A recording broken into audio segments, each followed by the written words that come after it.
Hello friends, welcome to Vishnu smart classes. So देखिए, आज के इस वीडियो में हम क्लास 10 साइंस का बहुत मोस्ट इम्पोर्टेंट टॉपिक है जिसको डिस्कस करेंगे। क्या देखिए, प्रतिरोधों का संयोजन। ठीक है, प्रतिरोधों का संयोजन में आपके पास में बोर्ड एग्जाम में 7 नंबर का क्वेश्चन पूछा जाता है। कितने नंबर का? 7 नंबर का। ठीक है, और आना ही है 100%। तो देखिए, इसमें 2 संयोजन होते हैं, एक श्रेणी संयोजन, एक समांतर संयोजन। तो आपसे पूछ सकता है कि श्रेणी संयोजन के सूत्र का निगमन कीजिए। ठीक है, या फिर समांतर संयोजन के सूत्र का निगमन करिए। इस तरीके से क्वेश्चन पूछेगा। तो देखिए, आज की वीडियो हम देखेंगे श्रेणी संयोजन। ठीक है, फिर उसके आगे हम देखेंगे समांतर। तो आज का टॉपिक हमारा श्रेणी संयोजन। अब श्रेणी संयोजन होता क्या है, सबसे पहले हम ये देख लेते हैं। ठीक है, तो देखिए, श्रेणी संयोजन, प्रतिरोधों का श्रेणी संयोजन इस प्रकार होता है। ठीक है, तो मैं आपको बता दूं पहले थोड़ा सा इसके बारे में। जैसे मान लीजिए, ये देखिए, ये क्या होता है, ये प्रतिरोध होता है। ठीक है, ये एक प्रतिरोध है।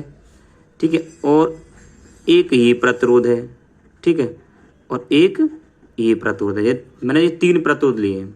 ठीक है, इसे आप R1 मानिए, ये R2 है और ये आपका R3 है। ठीक है, तो देखिए, इसका ये पहला सिरा, ये दूसरा, इसका ये पहला, इसका दूसरा, इसका पहला, इसका दूसरा। ठीक, इस तरीके से। अब देखिए, अगर मैं इन प्रतिरोधों को ऐसे जोड़ूं, जैसे कि पहला ये हो गया R1। ठीक, अब इस दूसरे प्रतिरोध के पहले सिरे को और पहले के दूसरे से जोड़ दूं मैं ऐसे करके। ठीक है, और फिर इस तीसरे वाले के पहले को दूसरे के, भाई ये तीसरा है ना, तो तीसरे का पहला ये है और दूसरे का दूसरा ये, इससे मैं जोड़ दूं इस तरीके से। ठीक है, ये आपका हो जाएगा R2 और ये R3। तो इस प्रकार का जो संयोजन कहलाता है वो कहलाता है श्रेणी संयोजन। यहाँ पे हम एक ये बैटरी जोड़ देंगे सप्लाई के लिए। ठीक, ये है। कहने का मतलब ये है कि जब, देखिए डेफिनेशन क्या बनाएंगे, जब किसी पहले प्रतिरोध के दूसरे सिरे को, पहले प्रतिरोध के दूसरे सिरे को दूसरे प्रतिरोध के पहले सिरे से, ठीक है, तथा और दूसरे प्रतिरोध के दूसरे सिरे को तीसरे प्रतिरोध के पहले सिरे से जोड़ा जाए और इस प्रकार का जो संयोजन बनेगा वो कहलाएगा आपका श्रेणी संयोजन। ठीक है, समझ गए होंगे आप इतना? ठीक है, तो चलिए आपको एग्जाम में किस तरीके से करना है वो देख लेते हैं। तो आपको एग्जाम में लिखना है, जैसे श्रेणी संयोजन हेडिंग डाल देनी है। प्रतिरोधों का श्रेणी संयोजन इस प्रकार होता है कि जब प्रतिरोधों को क्रमशः इस प्रकार जोड़ा जाए कि पहले प्रतिरोध का दूसरा सिरा, ठीक है, पहले प्रतिरोध का दूसरा सिरा, तो देखिए पहला प्रतिरोध ये है, इसका दूसरा सिरा ये है। ठीक है, तो डेफिनेटली पहले प्रतिरोध का दूसरा सिरा दूसरे प्रतिरोध की पहले सिरे से, तो दूसरे के पहले से जुड़ा है, तथा दूसरे प्रतिरोध का दूसरा सिरा था, दूसरे प्रतिरोध का दूसरा सिरा तीसरे प्रतिरोध के पहले सिरे से जुड़ा है। तो तब इस प्रकार का संयोजन क्या कहलाता है? श्रेणी संयोजन कहलाता है। ठीक है, अब देखिए, श्रेणी संयोजन में क्या होता है, श्रेणी संयोजन में पूरे सर्किट में, यानी ये पूरा एक पाथ है, ये परिपथ है, इसमें करंट क्या है? सेम रहती है। श्रेणी संयोजन में करंट क्या रहती है? सेम रहती है। और जो विभवांतर यानी कि जो वोल्टेज है वो क्या रहता है? अलग अलग रहता है। जैसे ये R1 है प्रतिरोध, तो इसके लिए जो इसका जो विभवांतर है वो क्या रहेगा? V1। ये R2 है, इसका विभवांतर देखिए यहाँ से यहाँ तक क्या रहेगा? V2।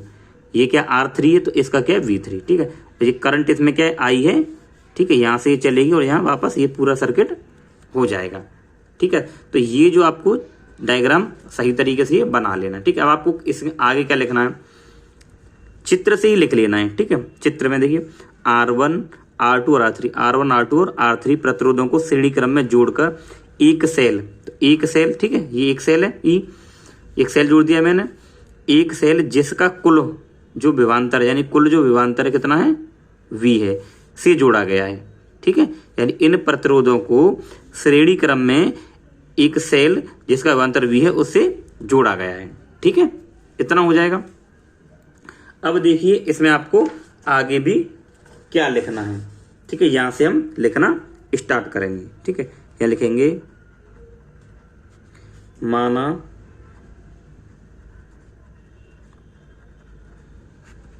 प्रतिरोधों के सिरों पर विभवांतर क्रमशः V1, V2 और V3 है। माना प्रतिरोधों के सिरों पर विभवांतर, तो ये प्रतिरोध है और इन पर जो विभवांतर इनके सिरों पर यहाँ से यहाँ तक, फिर यहाँ से यहाँ तक, यहाँ से यहाँ तक V1, पहले के लिए V1, दूसरे के लिए V2, तीसरे के लिए V3 है। ठीक है, ये लिखना है। तथा परिपथ में धारा I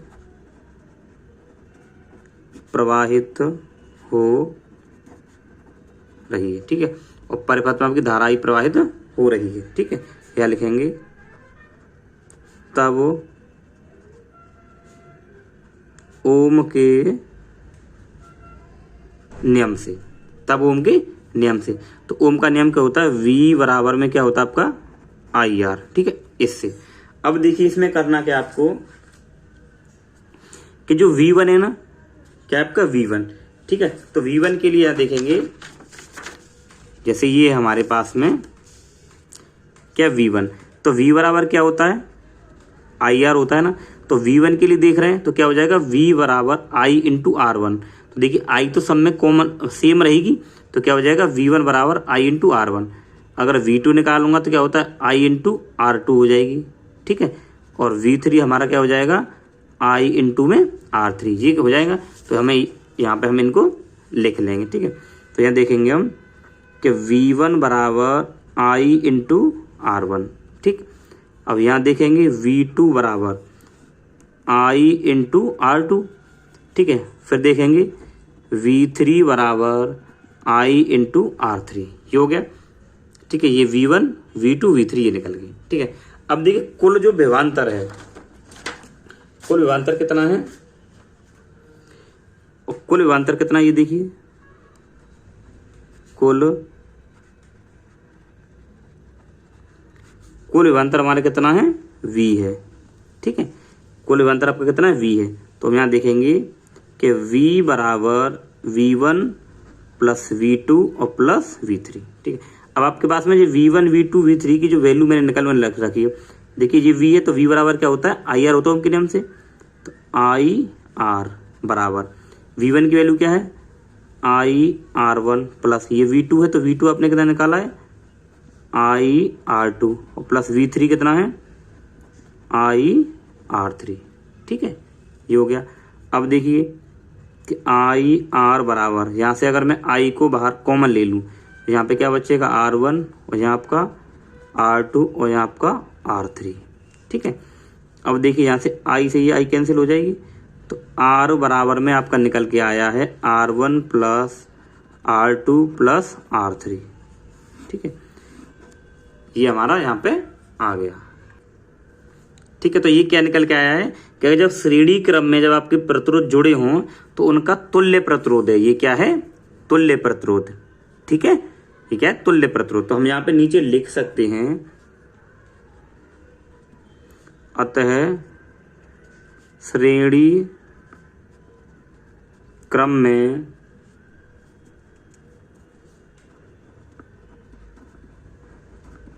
संयोजित प्रतिरोधों का तुल्य प्रतिरोध, श्रेणी क्रम में संयोजित प्रतिरोधों का तुल्य प्रतिरोध उनके योग के बराबर होता है। ठीक है, तो ये आप अच्छी तरीके से समझ गए होंगे, बोर्ड एग्जाम के लिए बहुत इंपॉर्टेंट है, लॉन्ग क्वेश्चन में ये पूछा जाता है। ठीक है, तो आई होप आपको ये वीडियो पसंद आया होगा। अगर वीडियो पसंद आए तो वीडियो को लाइक करें और चैनल पर नहीं तो सब्सक्राइब जरूर करें।